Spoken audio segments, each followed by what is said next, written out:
What's up, guys? Before this episode starts, I want to say that it is sponsored by our friends at Ghost Lifestyle, who I've been working with for a long time, since day one. The best supplements in the game. If you need protein powder, pre-workout, anything, they have you covered, and you can use my code MAXX to save yourself 20%. Let me ask you, have you ever been suckered into buying some greens that end up tasting like Earth's butthole, and you're like, I hate this? Well, guess what? Ghost does not. It tastes like an amazing orgasmic flavor in your mouth. The lime greens, I'm telling you, hands down, my absolute favorite. Use 8 ounces cold water, and let me tell you, you'll never want to taste anything ever again from anyone else because they are the best. Code MAXX, 20%. Enjoy this video. Bye. Tell the people who you are, what you do. Everybody hates me. How does that make you feel? I don't even know what that is. It sounds miserable. I think you and I are very similar. You hear that, Mom? You know, your projects take an extended period of time. They do, yeah. Decades, right? We should have ended this podcast 10 minutes ago. Huge, massive horse penis. Longer and stiffer. I don't give a yeah, okay.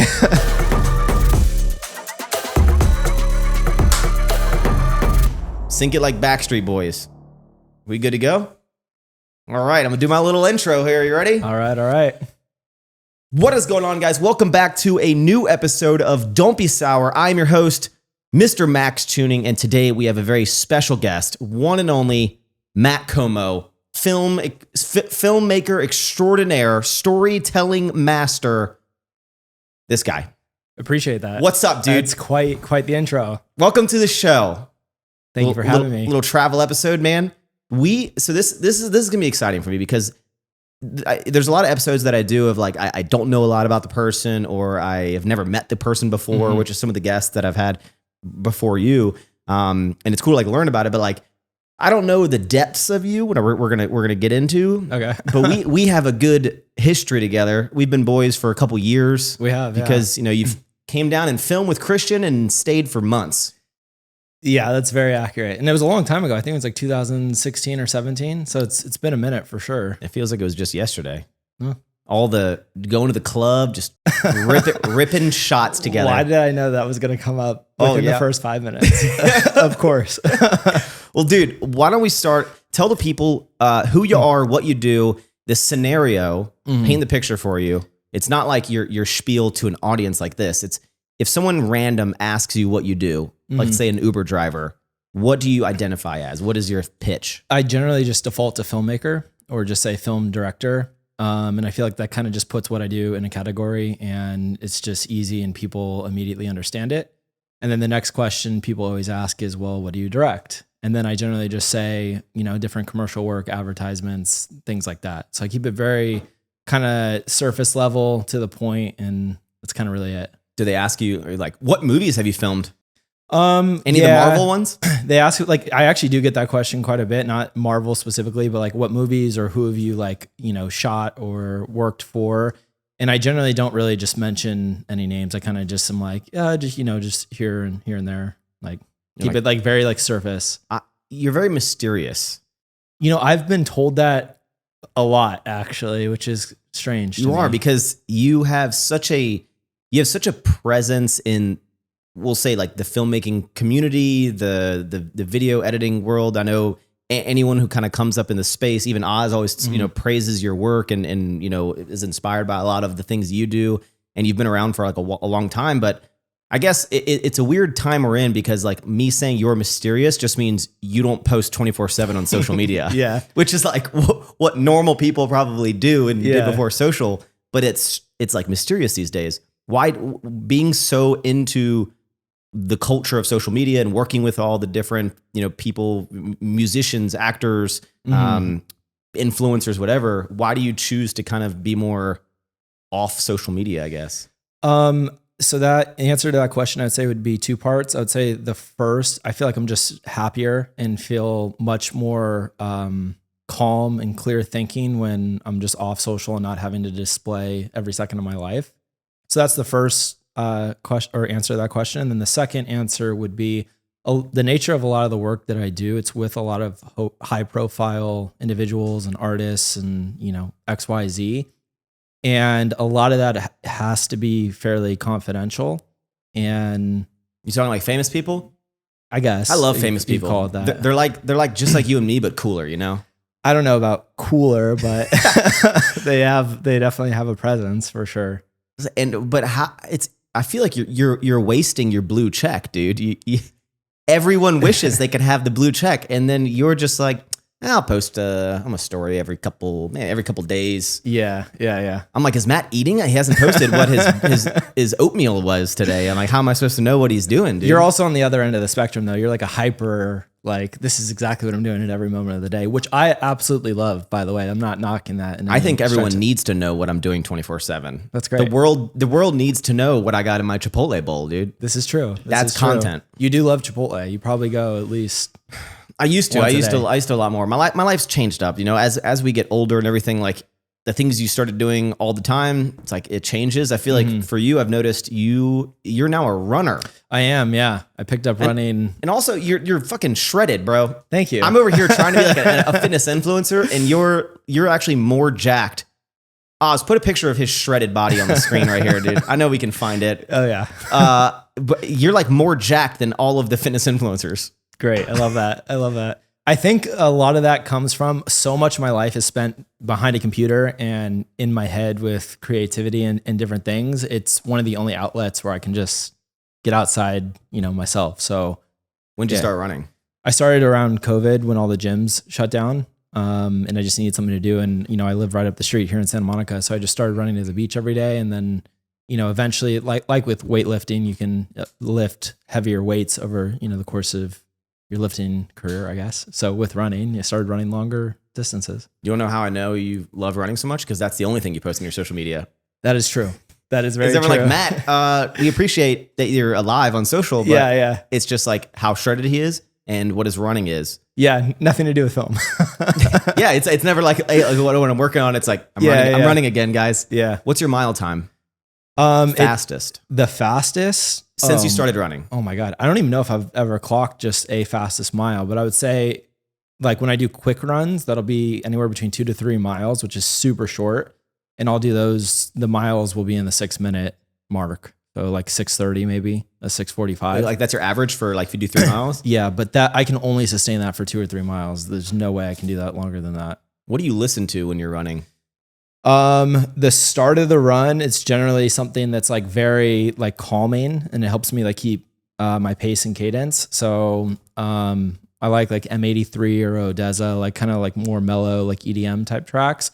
And then when I'm about to die and go into cardiac arrest, Slipknot. yeah, turns on a little more intense. Okay. And do you run every single day? Is that like your therapy? I would probably say 3 times a week, and then I'm lifting the other, 3-4 days. Probably take like 1 day ish, like somewhat off a week. I was talking with Oz. We were watching one of my buddy David How to Beast, his video on his morning routine. He was doing cold showers in the morning. He loves cold showers. And Oz mentioned, and I don't know if you do, are you a cold shower or a cold plunge guy? I'm not, no. You're not? Oh, Oz was lying to me, dude. Because I was trying to find out. I was like, I needed to know the depth of why people do this. I have done it before, obviously, but it's not a part of my routine. I suffer enough in the rest of it. Sounds miserable. Life. Yeah. Like I just can't. I mean, I love taking my nice hot showers every morning. So do I. I'm like, why would I want to ruin that with a cold shower that makes me angry? The hotter, the better. Yeah, exactly. And I take like 45-minute showers. Has running when you're? Do you ever run with like no music and use it as a? Because I feel like when you're playing music, it's hard to like kind of think about other things, especially if there's like words in it, right? Because you have to be kind of like listening to the actual audio of what the person's saying. But do you ever just run with nothing to kind of like focus on your work and like your projects? Sometimes, but very rarely. I like thoroughly enjoy listening to music and running together and the specific combination of those two things. So yeah, not really. Okay. What are you working on these days? That is a really great question. I might be diving into another short film here fairly soon about the founding of a car company, which is pretty exciting, which would be cool. Lamborghini? Ford? It's not. No, it's neither of those two. It's a company that started here in LA. It's called Zinger. And it's more of a manufacturing business, but they have these I guess what you would call it. They're like hypercars. They're not even supercars. There's like, you have like luxury cars, supercars, and then you have these like Hypercars would be like a Bugatti. Like, yeah, a Bugatti or like Pagani, like that, like kind of realm of vehicle. It's kind of like that. So the company itself is more so focused on the manufacturing component and all their advancements and innovation in that sector. And then the cars, no pun intended, is kind of like a vehicle to display their technology. Okay. So that's like the current are you working on any other projects at the moment, or are you just kind of like... So I'll be focusing on that most likely, yeah. Do you go through like a lot of like, I don't want to say, I don't want, when I say like ups and downs, not necessarily mean like, you know, positive, negative, but do you like when you do your projects, because as a filmmaker, it's not like me, I'm like always on 24/7, vlogging, I'm filming all the time. You know, your projects take an extended period of time. They do, yeah. I mean, decades, right? Yeah.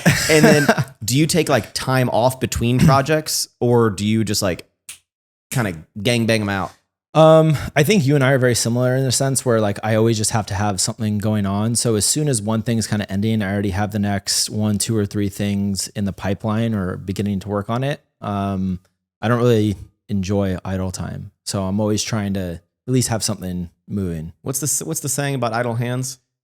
Something the devil. Something with the devil. Yeah. I don't know. You just start ruminating about things that you like don't need to be like thinking about, and it's not good, especially like everyone that's ever hurt you in your life. And you're just like, God, why did you leave me? Yeah, just go lift some weights. Well, dude, why don't you kind of take us back to I want to hear the origin story. Okay. Of how you got into filmmaking. Totally. I mean, it started pretty authentically, to be honest. You know, I grew up playing sports like most young men do. Not me. You didn't grow up playing sports? No. Nothing. I mean, I think I played T-ball. Okay, well, that's a sport. Yeah, but like baseball. I never excelled at any of them, period. I think like I tried for like 1 year. As my parent, I think when you're a parent, you're just kind of like, please be fucking good at this sport. Try something. Yeah. Please. Nowadays, it's like, please be good at Fortnite. Yeah. I mean, you probably have a much longer and more successful career playing Fortnite than you do with sports. You hear that, Mom? But I mean, yeah, I grew up playing baseball, did track and field in high school. And the long story really short is I injured both my like Achilles tendons in high school. Cause I used to pole vault, actually, of all sports, which is the most random thing in the world. And to stay involved with the team, I picked up a camera and would film like the practices and put together, you know, like reviews. Wait, hold on. How did you hurt your Achilles? So in pole vaulting, the way that you go, you know, higher up over the bar, no sexual innuendo, but they give you a longer and stiffer pull because with momentum. You love that. Sure. With momentum, instead of going forward, you would go up. The trajectory goes up. So I kind of it's called rolling the pole over, where you get it past 90 degrees. I didn't get it past 90 degrees, and it kind of just shot me back onto the track, and I missed the whole pad. So you fucked up. I fucked up, yeah. You need to rework that story. If anyone ever asks you, be like, well, all right, it was the championship of 1997, all right? It was, I was going for the world record. Yeah. We were tied. I tripped off a curb, but yeah, walking to 7-Eleven. It's like there was a championship and I was going to get a water and I slipped. Yeah, that was it. Anyways, so I just like immediately fell in love with it. I think that's the first part, that I just enjoyed it from the How old were you when you picked up camera? Probably like 13 or 14. So pretty young. And it was one of those things where I don't really know exactly how to articulate it clearly, but I just knew I had a knack for it before I was even really like that good at it, if that made sense. I just knew I was better than everyone else at this. No, it just like, it made sense to me, even though my skill level hadn't quite caught up with, you know, the talent yet. Yeah. So, you know, luckily I have really fantastic parents, and they, you know, saw that and just nurtured it along, you know, with my interests, and ended up going to film school at Chapman University, which is in Orange County, which is about an hour from here. And I studied film production with an emphasis in cinematography, a minor in advertising. Well, before you went to college, like what were you filming from 13 to 18? Started out with just really bad skate videos in like my parents' cul-de-sac. That's what everyone started with. Yeah, always. Little jackass films. Like so bad. And it's like not even edited. It's like I would just like cut something together, cut the video together, and then just put a song underneath it and be like, wow, this is That was simpler life. This back is in the day. great. How old are you now? I'm 29. Okay. What camera were you using when you were? I wouldn't say it was the first one, but one of the first ones was this camera called a digital blue. If anyone knows what that is, it's like something you probably got at Toys R Us, and it Just came like a. yeah, and it came with like software and like it was like really cheesy. And then I think the camera after that was my parents had one of those like really small Canon like digital point and shoots that also did video. So I just picked up one of those, still really bad. And then the first camera that like I actually spent money on and like invested in was this camera called a Sony CX500, which was just like a handy cam, like one of the ones that you flip out. Was it a 3CCD? I don't even know what that is, to be honest. This guy's a film guy, dude.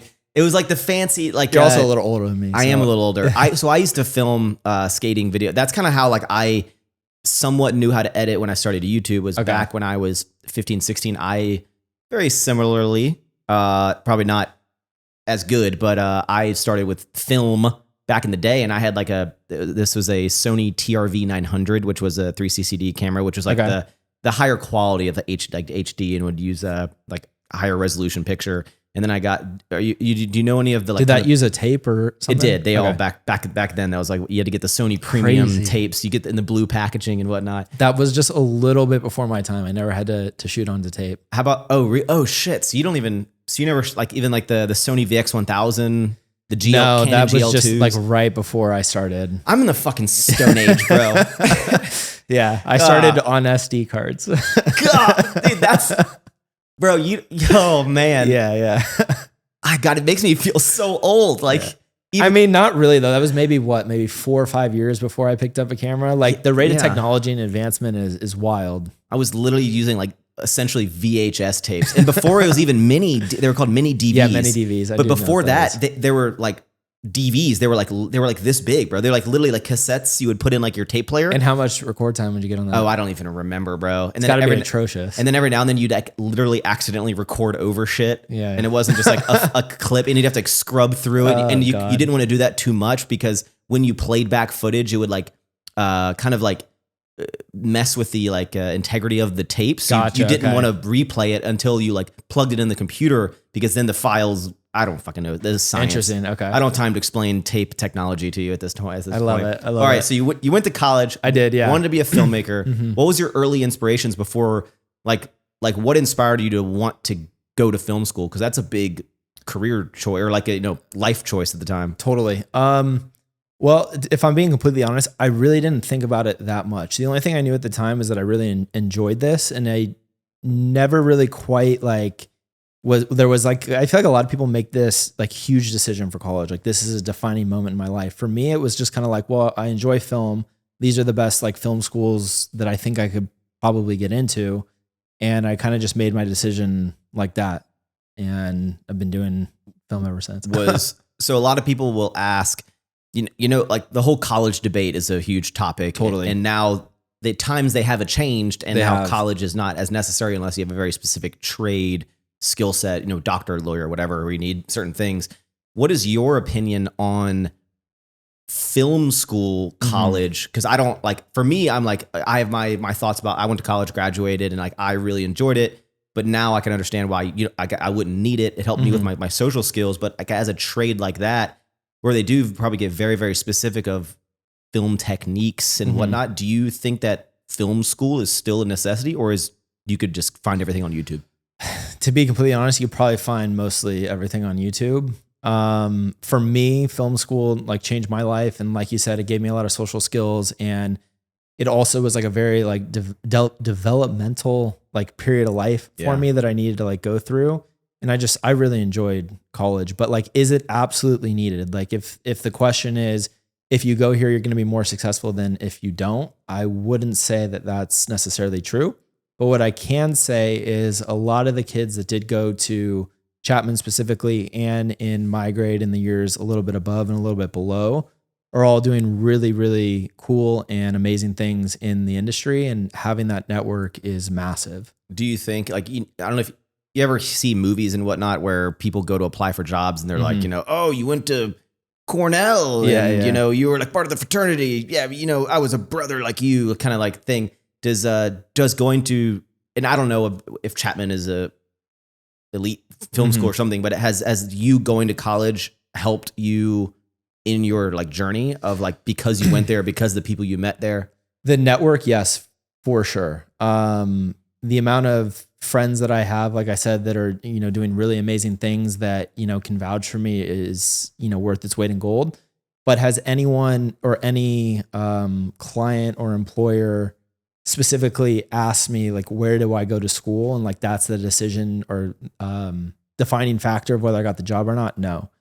And I think that's because with film or any trade where the knowledge is so specified, it really just comes down to the work and whether you're good or not. And someone can watch a video and know if it's good or not. That's so true. It's like, it doesn't even, so we're actually hiring right now for a new photography product photography position with Sour Strips. And I've had some people apply, and some people will literally just send me like their like resume of places. I was like I don't give a fuck where I see the video. I was like, I just need to send me some photos and some videos. I don't care in the nicest way. It's like, I don't care where you went to school. I don't care what your job was before this. Like, I care if you can do the work or not. And with that, I'd be willing to assume that you watch a lot of videos and you make videos yourself. So, you know, like within 20 seconds, you can tell if the person's got it or they don't. Yes, absolutely. And so after college, to kind of like wrap up your origin, like what did you do? You graduated in, I don't even remember what time people graduated. 2015. Yeah. Okay. What did you do right out of college to continue your journey? Like, a lot of people graduate and they get their full-time job, you know, working at a corporate life. I did exactly that. I started working at GoPro. Right. Within like, I want to say 10 days to 2 weeks of graduating. They wanted me to start, like I graduated on, let's say like a Friday or Saturday or whatever it is. They wanted me to start that next Monday. And I was I was like, yo, let me have at least like 2 weeks or something. So I think it was like 2 weeks. And then they're headquartered in San Mateo, which is up near San Francisco. And I flew up there and then lived there for 2 years. Did you apply to that? I'm assuming, like, was there a position? I did. Yeah. So the story with that is I actually got turned down twice. So on the third try, I actually got the job. The first time I applied was for an internship, and I ended up not getting that, which was like devastating, I guess, at the time. So then I was like, all right, I'll try again. So I tried again, and I applied for the ski and snowboard like media team. Because how much time between applying for the internship? And maybe like, I don't know, a month and a half, 2 months. Okay. So not that long. Cause I think it was January of my senior year. It was like, all right, now I got to like start applying places and have my next move like already ready to go. So I didn't get the second time or the job again, the second time I applied. And then, you know, the world and the universe just works in really weird ways. And my resume ended up going to the director of social at the time. Her name was Leanne, onto her desk. And I ended up getting a random email out of the blue and had a Zoom call with her. And she hired me pretty much. Rest is history. Yeah. So if GoPro just came out with the 11, what GoPro was out at the time of you? That was Hero. It was right after Hero 4. So I want to say like Hero 5. I think there might have been one in between, like Hero Session. Let me ask you this question. Yeah. And you might be like, that's classified information. Okay. But I've always wondered, okay, an example. I feel like I know what you're going to ask. What do you think I'm going to ask? Are all the ads filmed actually on a GoPro? That is a great question. I mean, they say it's on the screen. Mm-hmm. I just think I think there's masters of editing. Yeah. I can 100% verify that every ad that came out of that company, at least while I worked there, was 100% shot on a GoPro. We just happen to have $100,000 worth of lighting in the background. Totally. It's the best circumstances. Yeah. Everything has noise reduction on it. It's sharpened. Like, it's the best the camera could ever look. Yeah. Because kids get an iFilm and I'm like, mine looks like shit. Yeah. No. So let's take like we're talking about cameras and stuff, right? That's our knowledge base. So the Sony A7S III just came out, right? Flip screen, baby. You're like, woo, can finally see myself. That is a fantastic camera, by the way. I love that three of them right here. And for the longest time, you know, they kept coming out these cameras with no flip screen, but other cameras would do it. And I'm like, I know they had the technology to do this. I know they want to do this. Mm-hmm. They just are not releasing it yet. Did GoPro have, like, you said it was the 4 that was at the time? did they have the like, well, features for like the 5, the 6, the 7 already like thing, but they're like, all right, we're gonna release the 4. We don't want to give everyone everything yet, or do they space them out? Do you know that knowledge? From what I knew, I would assume, and I'm pretty sure that they were at least one camera ahead, 1.5-ish ahead. But I don't think the issue was we have this technology and we're just not going to give it to people because we can't. I really do think there's a ton of issues that I don't even understand with overheating, processors, supply chain, the chips, like all these different things that were variables that got in the way of just giving everybody the absolute best product they could at the time. I always think technology is kind of interesting. You know how it's like, oh my, like, why didn't we have this on like earlier versions of this? It's like, well, the technology didn't exist yet. It's like, where was the technology? They had to find it. They're like, guys, I found the technology. Yeah. It was in the fucking closet. Yeah. It was like, you know what's funny is someone told me once, this is a long time ago, and I'm going to butcher this, but they're like, at one point on like Earth, like we just had like rocks and sticks, and somehow we figured out how to make like Bluetooth and Wi-Fi. And I like had to think about that. I was like, huh. Like, how did we figure that out? Bro, if you think back to the cavemen, you think there's like, rock. Yeah. You're like, what? Yeah, it's crazy. Yeah. Wild. Yeah, thank God I have iPhones and shit, so I don't really, we're not worried about all that. This is true. So, started working at GoPro. Yes. How long did you work there? 3 years. Why'd you leave? It's a really good question. I was still pretty young at the time. I think I left when I was like 25 or 24. I feel like that's a like dream. Totally. And huge I company. Traveled the world, and some of my best experiences come from that for sure. But I think like with anything, not necessarily that you outgrow it, but I think I was just eager to do other things. And there was a lot of other opportunities knocking at my door at the time, like music videos, other travel jobs, going on tour with musicians. And, like I was young, I did it for 3 years, and, I kind of just was ready to, take the next step and evolve. So then you left that to just start your Matt Komo journey of entrepreneurship and kind of working for yourself? Pretty much, yeah. At like 25-ish, 24. How nervous were you? Because a lot of like when I left my corporate job, it was it's like the time is right. It wasn't like you thought about it that day. You're like, totally. It was a process of thinking of like, how are my finances? Am I secure? What am I going to do?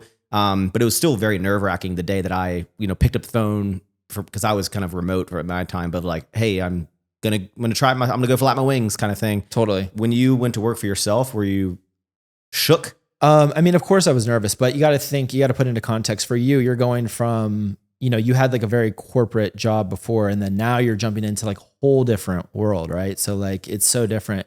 For me, it was just an extension of what I was already doing. And I already had work lined up, the second that I left. So it was terrifying that, yes, going out on my own is very nerve-wracking because you do think about security and finances and all those variables. But on the other hand, it felt very natural because it was, like I said, it's just an extension of what I was already doing. Okay. And what was the first project that you did right after you left GoPro? So I was the director of photography on a music video for the Chainsmokers called Everybody Hates Me. And I think that was within a week of my last day at GoPro. Like it was like the next weekend. What was the song called? It's called Everybody Hates Me. Okay. And I just want you to say that so I can use it in the intro. Perfect. It actually was nominated for a VMA that year as well. Yeah, no, I think, besides chain smoking being a terrible addiction, you can get nominated for it. It's insane seeing you work with some of like the biggest names in there. I know you did some help, or I don't know how much you did on it, but I know you were very much in the process of like some Justin Bieber work. Yep. Mm-hmm. You work with the Chainsmokers. You work with a lot of these different big creators. What's it like working with? I guess this is gonna be a weird question. Go ahead, ask me anything. What's it like meeting and hanging out with celebrities? Because it's got to be very. When I went and met Dane Cook, that's like the most famous person that I have ever met. Totally. Right. And I was just like they're like afterwards, I'm like, well, it was just like a normal person. Right. Yeah. But like you had these different you kind of put celebrities on like a pedestal of like they're a different breed of person. Like I have to act differently about them. Like, what was it like when you first started going in that world? Now I'm sure now you're probably like, what's up, Beebs? But like, I don't know about that, but but like, how is that? It feels very, saying it feels normal kind of, I guess, is downplaying it in a sense, but I mean, it's just like this. I mean, you're just meeting up with somebody, everybody's a person. And you know, a lot of my job is making the client or person I'm with feel very comfortable, because that's how I get the most authentic representation of who they are. And that's how I can show the world who they are. Yeah. You know, for you and Dane Cook, like we talked about right before we started this, that's somebody that you really looked up to and, you know, admired for a really long time. Like, I'm not saying I don't admire the people that I work with, but I don't like put a lot of these people on a pedestal in my head. Yeah. But I can say over the summer, I didn't really ever post about this, but I did get to work with Jordan Peterson. What? He's coming out with something called a Peterson Academy, which is, for lack of a better description, like a masterclass, like his version of a masterclass. And that was somebody that was like my Dane Cook, where I was like kind of starstruck for a little bit. Knees weak, arms were heavy when you met him. Yeah, like, I got to wipe my hands, Yeah. dude. Hey, what's up? But I guess the point that I'm trying to make, it's all just relative to how much you like look up to the person. Yeah. You know? That's pretty interesting. And with you working with these, you know, you worked with everyone, right? Mm-hmm. From a Christian Guzman to the mainstream media of musicians, artists, celebrities, whatever. And it's super cool, right? What's it like? So myself, like, I'm a very much in front of the camera person. Mm-hmm. You're very much behind the camera. How does that dynamic work? Because it's like your job, especially when you, let's say, you have filmed some like videos for Christian, right? So it's Mm-hmm. like you put out these videos for whoever, and you're like, your job is to make them look as amazing as possible, right? Yeah. And Perfect. yeah, exactly. And then when the video comes out, everyone's just like, I'm just using Christian Guzman for an example because people know who he is, but like everyone's like, Christian, this video is sick. Like, Christian, you look so cool. And but it's like, people don't really know that like you're the mastermind behind it. Totally. How is kind of like the mental of like making content for other people and just like letting almost them have the praise of how like great it was for them? Totally. I mean, it's two parts. I think the first is there's a difference between public acclaim and the right people knowing like who you are. Yeah. So yes, like in that particular example, you know, I mean, it's warranted. Like, Christian's an amazing guy, and like he's somebody that I really respect and admire, just like yourself. And like he deserves everything in those videos. They're true. But like, I guess what I'm trying to say is like, you know, me doing a good job for Christian, he'll tell the next person or vouch for me. And it's the same thing with musicians, actors, like whatever. It's like the right people will know, I guess, who I am, if that makes sense. Because they'll see this video and be like, Christian, I know you didn't fucking make that, bro. Yeah. So they'll ask, you know, sorry, what was the second part to your question? I mean, it was just like how does your headspace of being behind the camera versus being in front of the camera? I kind of like both, because as you know, I do straddle a little bit of both. Like with my social media presence, I definitely am in front of the camera with some of the campaigns and different things. And then with mostly everything, I'm behind the scenes. And I enjoy it. Like I don't really kind of have a preference between either. I'll do whatever I got to do. With all of the work that you've done, and like, you know, from the first content that I saw from you produce for whoever to what you're producing now, obviously your skill level with anyone is going to increase, your attention to detail, your ability to especially probably be more efficient at it. Totally. I still think it takes you, you know, it does take 18 months to film a 2-minute video. It takes a long time. But what's your opinion on, I guess, the technology shifts of the ease of editing? Because when I first met you, I can picture it. I can picture it now. You're at Christian's house, right? I can't wait for this. You're wearing. Not wait. I think it was some essentials shorts where the drawstrings were 14 feet long. First of all, those were Christians, by the way, that he gave me. And I could be like, why are the drawstrings so long? You're like, it's cool. I'm like, no, they're not, dude. I don't think I said that, because I would also agree that those drawstrings were obnoxiously long. You were stepping on them as you walk. Yeah. It was crazy. But you were editing, okay, and you were in Adobe After Effects, and you were doing, you know, the classic zoom transition. Yes. We love to see Before the zoom transition was the zoom transition. You pretty much, you know, you were pioneering it, and you were manually doing these transitions that you see now like a dime a dozen, right? And you were you know, creating the transition. Now there's what is it? Red Giant Motion Bro that like, it's Yeah, just like, yeah. I want to do a zoom transition, drag, drop, boom. Mm-hmm. It's just as good as the one that Matt spent an hour doing years ago. Totally. And I can do it in 5 seconds. I am now an editor. Mm-hmm. How does that like, do you appreciate the advances in that and like the drag and drop ability? Or are you kind of like, man, like people don't know, like it's almost like now everyone can be a video editor. Totally. I mean, I feel okay with it. It's just the natural evolution of things. Like things get easier. You know, we started this conversation with shooting on mini DV and like how you would have to like not record over stuff. And now like we have SD cards and all this stuff. So it's like, there is like a natural evolution to things and things should get easier and more efficient. How that influences what I do in my process, which maybe you've noticed every time I would go and visit Christian, you know, when I first started out, a lot of the appeal of what I was doing was, you know, the cool transitions and kind of like the flashiness of what the video was. And that definitely, you know, jump started a lot of my career and my name like within the business. But then, you know, let's say the third video I came and I did with Christian, we did that Alpha Land intro.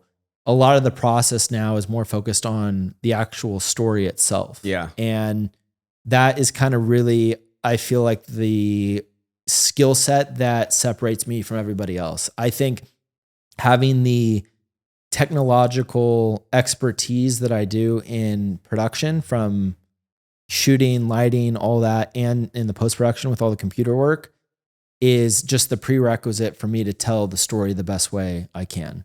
And the last couple of years has been really focusing on storytelling, story structure, and just really honing in on that part of the craft specifically.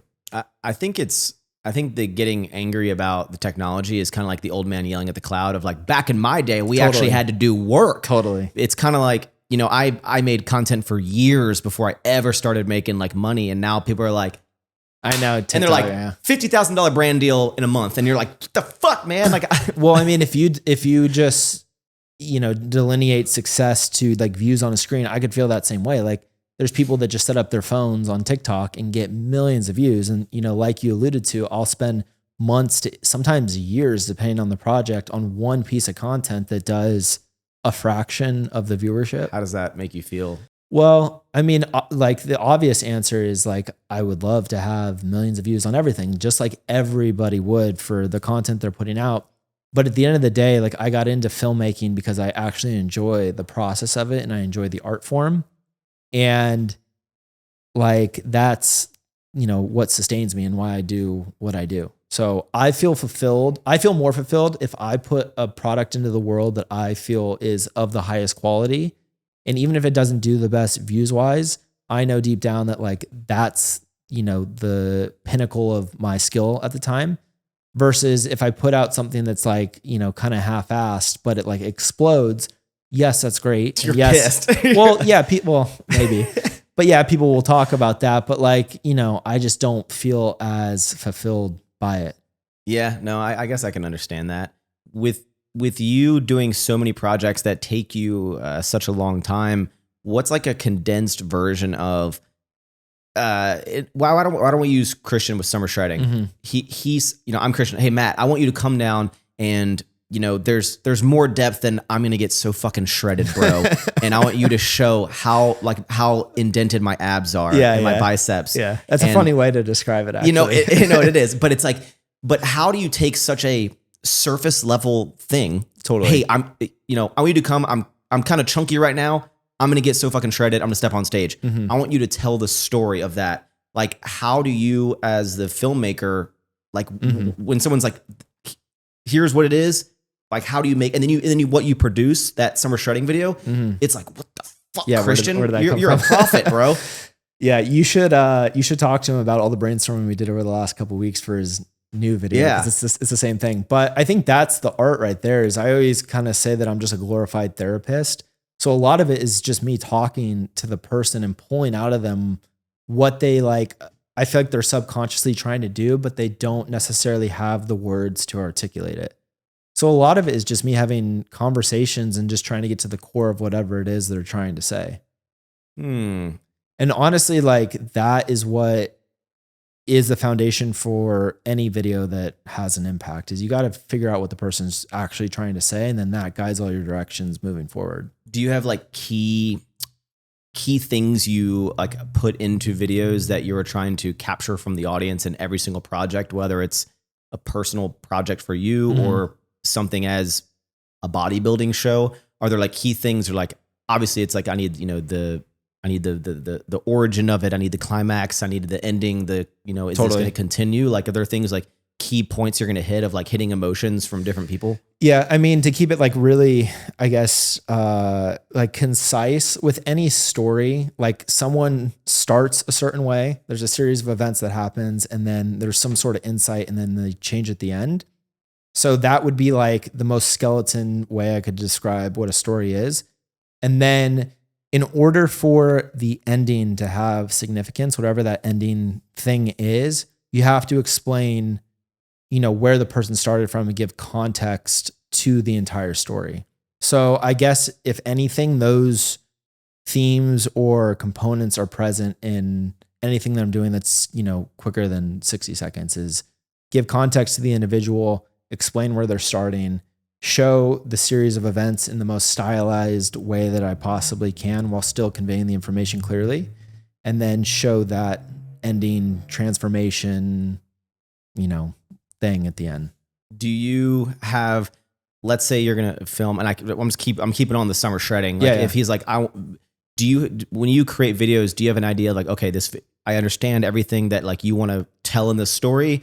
This video should be approximately 10 minutes. This should take 2 weeks to film. Like, are you able to time map out everything? Yeah, or is it just, I put it in a box for sure. The first box that I'll put things in is definitely a time constraint. So I'll be like, I don't want this to go over 5 minutes, 8 minutes, 10 minutes. And then I kind of work my way backwards then with the music and the pacing. So you find the music first? Not all the time, but for my process personally, music really does help me think of ideas, and especially think of visual ideas. And that's kind of how I map, the flow of everything. Okay. And can I ask you, on all these projects that you've done? Yeah. You don't have to say which project it is, but to give you an idea of how you're making a living doing this. Totally.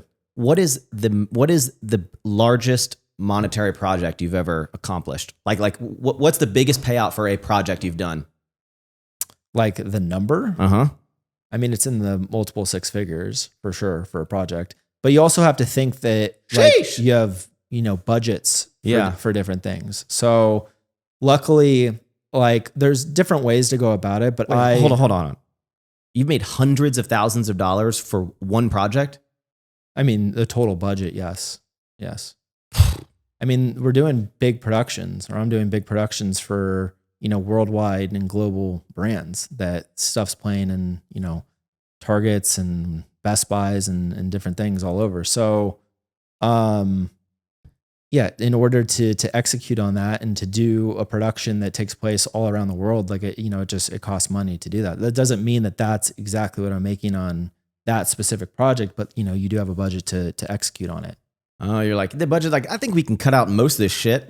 Here's your project, and I'll take the what's left over. Film is it's an expensive thing, and it takes a lot of people to be able to pull something off at a high level. Well, it's crazy when you see very large corporations, companies, when they film, let's say, a relatively short piece of content, the difference of like that type of production level. Mm-hmm. So after this, we're going to San Diego to film with my friend TJ Hunt. And he works with Valvoline, the oil company. Mm-hmm.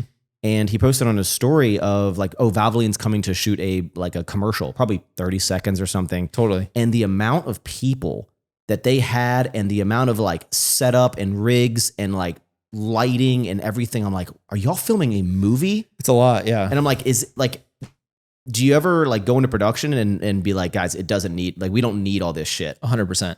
I definitely run things fairly lean.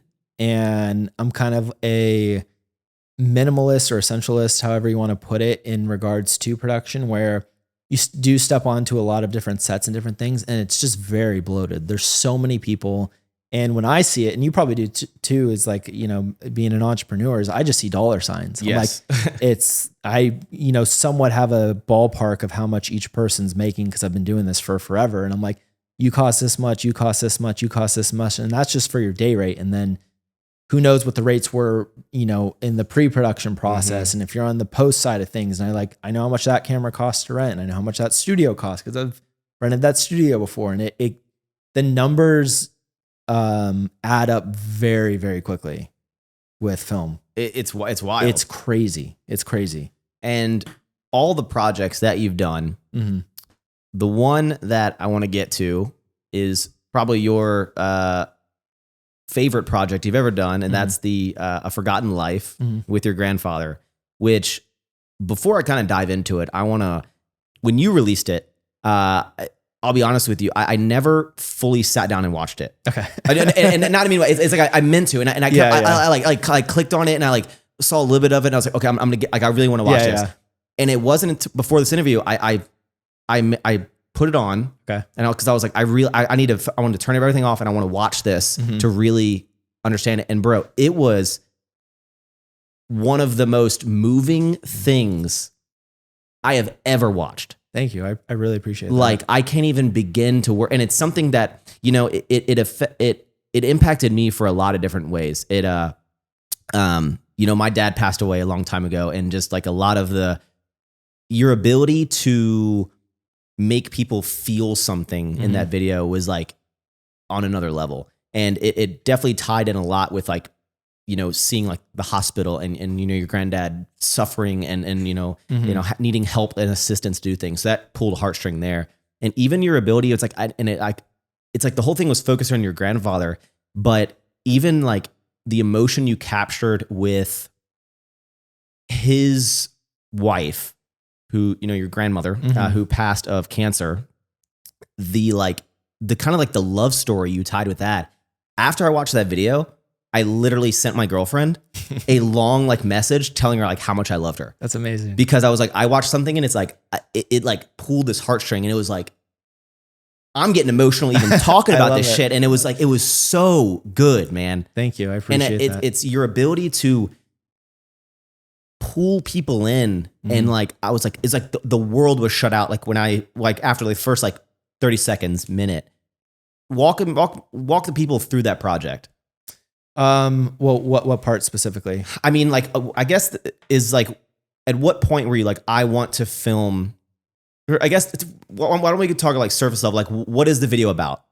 So it's about my grandfather and his battle with Alzheimer's, and then like you mentioned, it's also a love story between him and his wife. Yeah, and at what point? Because how long did it take you to film this? Because it's only a 22-minute video, 25-minute video. Totally. Filming didn't take that long. I'd probably say maybe 5 or 6 like full days, and then like little random things here or there that I needed to pick up. The post-production, the editing is what took the longest for sure. How long did it take to edit that video? Well, I didn't do it every day, like all day long, but I also took my time with it, mind you, because there's no deadline to this, but I would say all in all, probably about 1.5 years. And at what point, like, at what point in your life were you like, I want to make a video on this? And like, you started taking out the pen and like, totally. Being like, I wanted. Well, I knew for a long time that I wanted to make a story about his life because he's just one of the most important people to me in my life specifically. And when he fell and his condition just exponentially got worse, I think what that did is it put a time constraint on the opportunity that I had to actually make this project happen. So that was June or July of 2019. And I just stopped everything right there and just was like, I got to get this done right now. What were the main, I guess, like filming something that's so personal to you, and that, like, what was your intention with the video of like, what was the message do you wanted to get out to the world? Because it's such a personal thing. Totally. To put it really simply, I think it's just realizing what's most important in life. And I think, you kind of just mentioned it here where you texted your girlfriend, and it's just realizing that your family, your friends, and, your intimate relationships that you have are really the things that, through the course of your life are the most important and are the most significant. So you should take your time to really dedicate time to those people. what I found so fascinating about the film was, this is like about your grandfather and, the struggles that you and your family have gone through. And even though I have never directly had anyone impacted by that disease,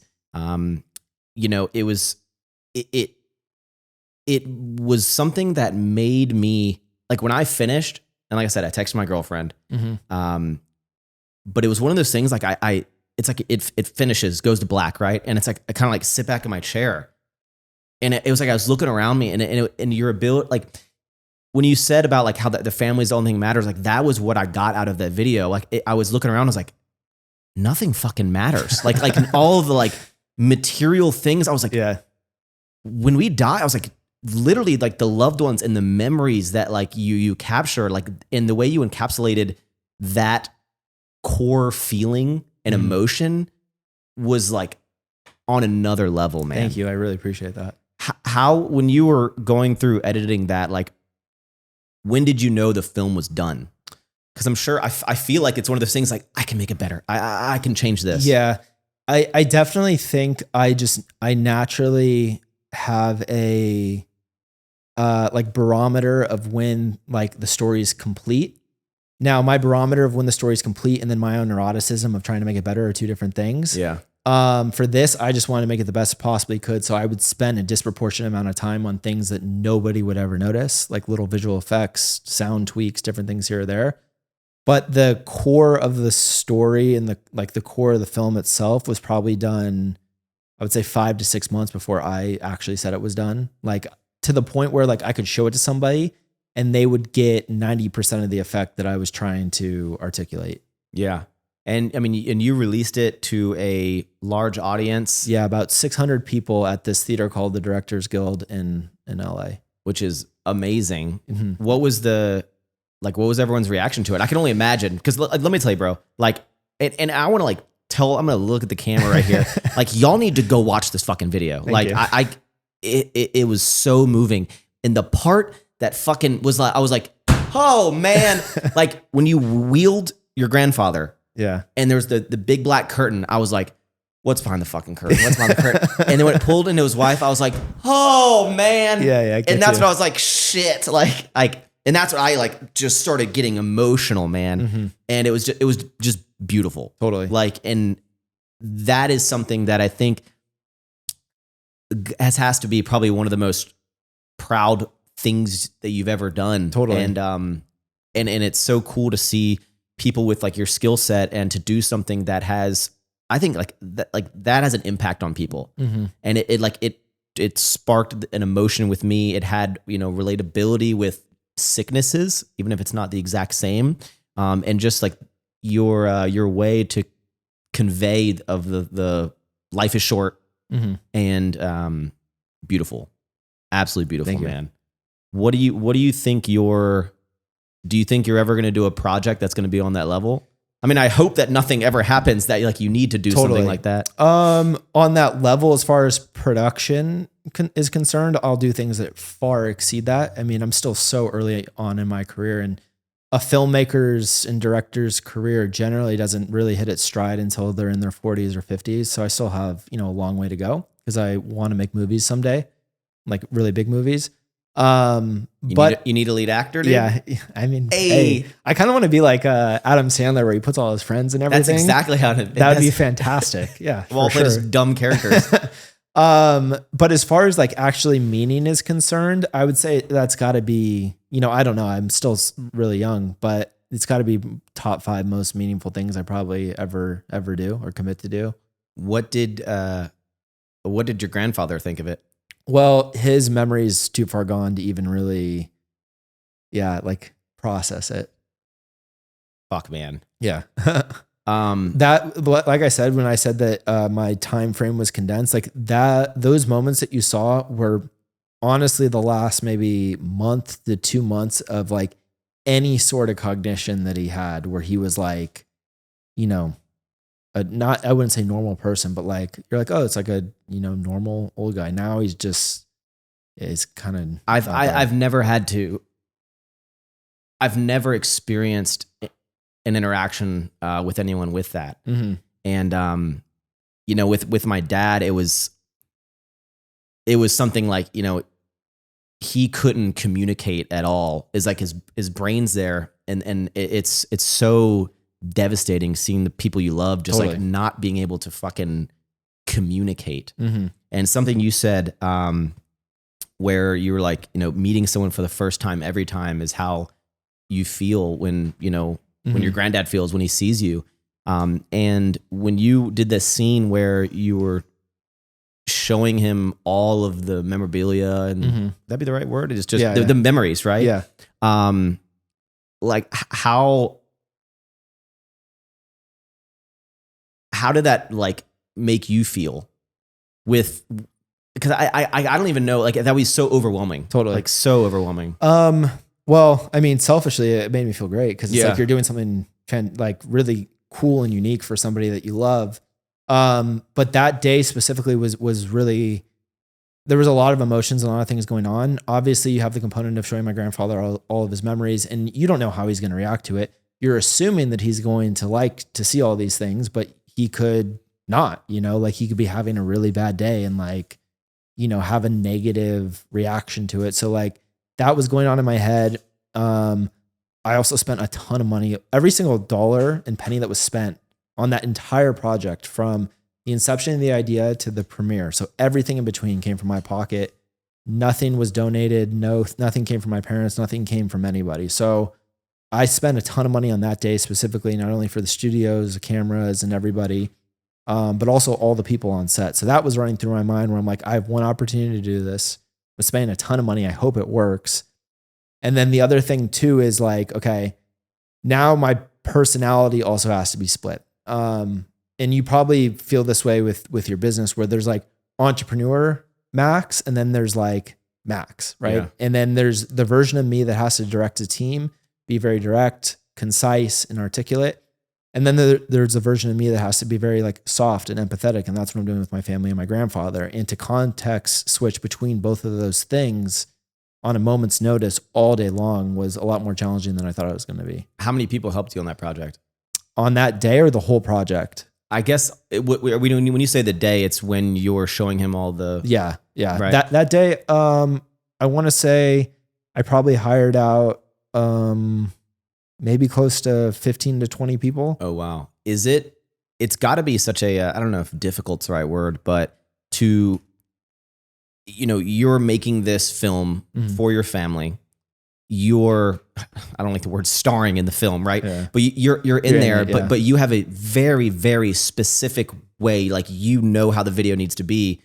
Was like, was it a tough to like have someone else, like it's like you're like, I wish I could be in it and film it at the same time. Yeah. Like, was there a lot of back and forth, or was it very like how do you deliver to someone else filming the emotion that you are trying to capture when it's so personal to you? Totally. So two parts answer to that question. The first is I've had a lot of practice, I guess, doing that, similar to you with like filming your own YouTube videos. Is like, I've also done the part where like I'm in front of the camera for brand deals and different things. So like I have to relinquish some of that control to somebody else. So I've had a little bit of practice doing that. And then the second thing is with filming specifically, or some of these projects, I sometimes go into this like framework where I'm like, okay, I just need a bank of content. So I need like the wide, I need the close up, I need the camera to move like this, and just give me this like folder of stuff. And I know like within this folder of stuff that there's enough material there that I can not manipulate it, like it has a negative connotation, but I can make it work in the post-production process. Because you can't really, with like a video that maybe doesn't have as deep of a meaning. Totally. It's easy to be like, all right, let's reshoot this. But I feel like I've filmed or I've been a part of, 2 videos that were paying homage to my dad. And in those, it's like you're trying to capture the emotion, trying to capture and deliver that emotion to the audience while not losing the authenticity by being like, I need to refilm this emotional scene because it can be more emotional. And it like loses that because you're, I don't, it's a weird thing of like, you're playing it, not playing it up, but like, was it more like, hey, we're gonna do this kind of one time and it'll work how it should work? Honestly, pretty much, yeah. And you also have to think too, what made this a little bit more challenging is I am dealing with somebody who actually has this disease. So it's not like, if you and I are filming something and I don't get a reaction that I would want out of you, I can be like, yo, Max, come on, let's do this again. I need a little more excitement or whatever. Be like, yeah, of course. With him, it's like, this is what we got. Yeah. I got to figure out how to make it work. Well, dude, I can't even, I didn't expect it to like hit me like it did. And just everything about it, like obviously from I don't call myself a filmmaker, but I've been filming for a long time, but seeing the details and the really cool effects of, even there's like a lot of shots, I'm like, how the fuck do you do that, dude? But I'm like, when you're like, like the ink is disappearing on the paper, I'm like thinking, I'm racking my brain. I'm like, all right, how the fuck do you do that? I can figure that out. Like, but it's like, you had such an amazing mixture of like your skill set and your ability to storytell was on another level. And I'm excited to like show my girlfriend the film and continue to hype it up to everyone. And like, I seriously, like after this episode, it's going to be in the description, but watch it. I guess like, man, like what's next for you? Like what's around the corner? What are you working on at the moment? I mean, I think what's next for me is just, it's a constant evolution of just like my artistic like inclinations. I have been very blessed and fortunate to have experienced and done a lot in my 20s and have been surrounded by so many amazing like people and company and different things that, I kind of like, I guess the long story really short, my next steps are kind of just like where my interests kind of lie. For you, it's like growing your business and growing Sour Ships, and congratulations on all that, man. By the way, it's incredible. And you probably get a lot of fulfillment and joy out of that. And that's like what keeps you going. For me, what keeps me going is like, I love to storytell. I love to push myself, artistically and creatively, and any project that, obviously finances aside, I have to make a living, but like any project that pushes me in that realm of just becoming the best creative I possibly can be is kind of where my intuition guides me. Well, that's sick, man. Actually, I want to talk one more thing about the video you made, because, and this is kind of like outside of the emotional aspect of it, is another thing that it made me realize is how much like, because technology and everything has evolved so much, of how, like when you were making the scrapbook, we'll call it, of all of this stuff, now you think, you're like, we don't have these physical photos. It's like when we're when we have grandkids, it's gonna be like, hey, let me show you my Instagram feed from like back in the, back in the day. And, you, with your granddad and his like war helmet and, baseball glove and stuff, I was like, what am I going to show my fucking kids? I'm going to be like, your Instagram feed. Here's my PlayStation 5. Look at this. But actually, what is really cool about your life is that, and it's really unique, is you've documented almost everything on YouTube. Yeah. But the problem is I'd be like, oh, like, what is this big life event? I'd be like, I don't know. I fucking clickbaited my audience that my house was falling apart. So I think it was in that one. Yeah. I don't know. But that is super unique though. Very few people film to the level that you have of like their life. Like that's really cool to have. Like literally, besides going to the bathroom, I show, which you probably have showed too. And yeah, it's in the director's cut. It's on my OnlyFans. Nice. Yeah, it's only poops. Premium content. Well, dude, I want to thank you so much for coming on the show. Thank you for having me. You're someone that not only do I respect and appreciate your level of work and creativeness of the content that you've done, and it's amazing seeing like something that I know I can never even come close to on the creative side.